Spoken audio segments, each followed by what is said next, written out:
The air was warm that Saturday afternoon, May 14, 2022. On Buffalo's east side, families were out running errands, kids played near porches, and the Tops Friendly Market bustled with shoppers. The store was more than a supermarket.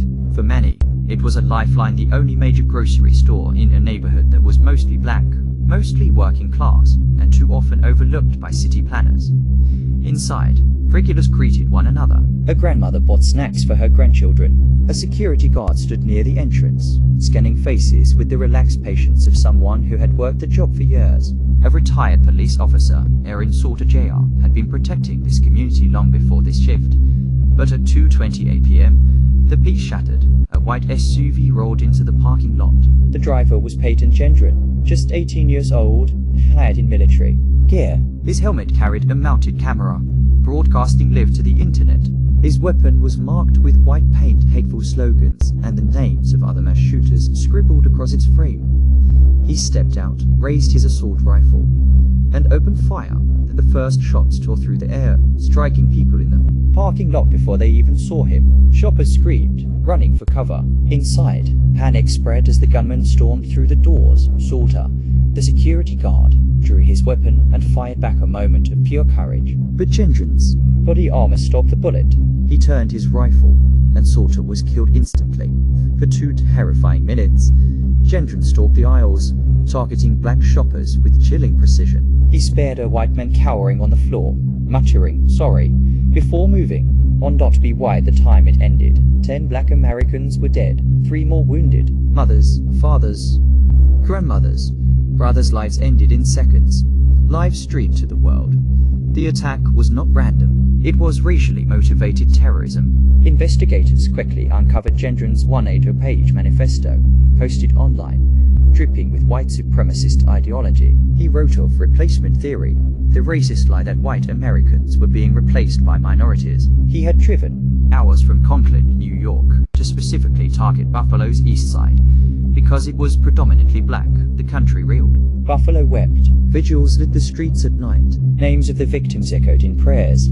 Aaron Salter Jr., Ruth Whitfield, Celestine Cheney, Catherine Massey, Hayward Patterson, Pearl Young, and others whose lives were stolen. President Biden traveled to Buffalo, calling the shooting domestic terrorism, plain and simple. But for many, words were not enough. They saw a nation where racial hatred was still thriving, where a young man could be radicalized online and turn ideology into massacre. Within a year, Payton Gendron pleaded guilty in state court to murder and terrorism charges. He was sentenced to life in prison without parole. At his sentencing, survivors and families spoke directly to him. One mother screamed through tears, "You don't know a damn thing about black people. We're human. We love. We don't hate."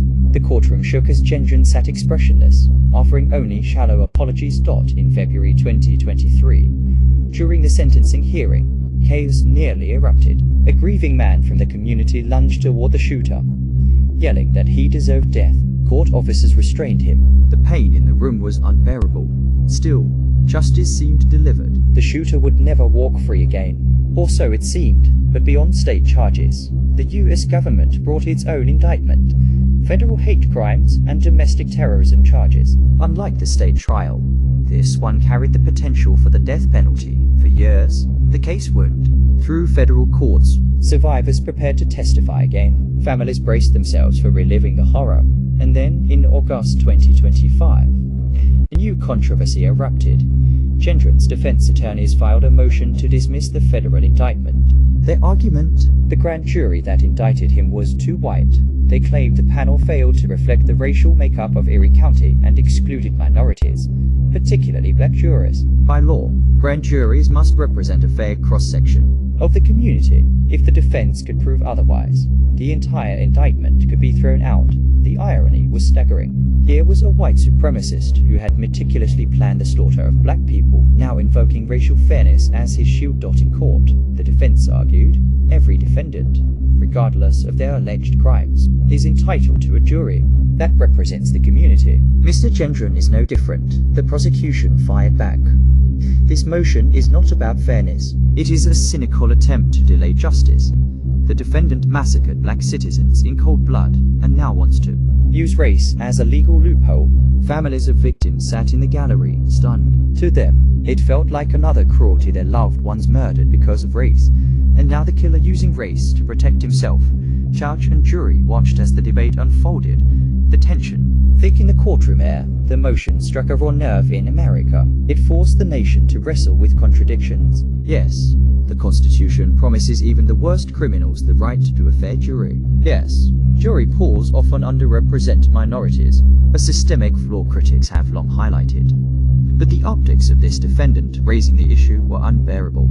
Civil rights activists worried that if his motion succeeded, it would set a dangerous precedent. Others argued that even monsters are entitled to constitutional rights because if fairness doesn't apply to the worst, it may not apply to anyone. The case became a test of both law and morality. In Buffalo, community leaders spoke out.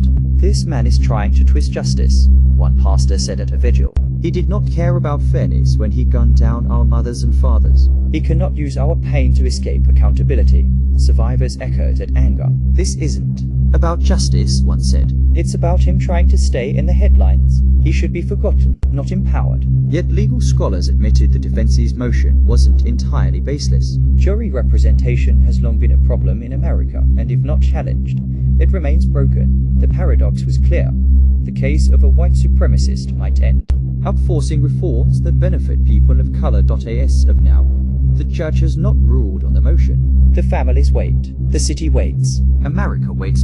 In the quiet of the courtroom, Payton Gendron sits at the defense table, pale and unremarkable, the face of evil made ordinary. Across from him, survivors clutch photos of the dead, their grief etched into every line of their faces. The question hangs heavy. Will the federal charges stand, or will a legal technicality reshape one of the most consequential hate crime trials in modern history? No matter what happens in court, the story of the Buffalo supermarket massacre is already written in blood and memory. It is a story of a community shattered, of racial hatred laid bare, of courage and pain, and of a justice system now entangled in contradictions. And when the judge finally rules, when the trial resumes or stalls, one truth will remain: 10 innocent lives were stolen because of hate. The fight for justice is still unfinished, but Buffalo endures.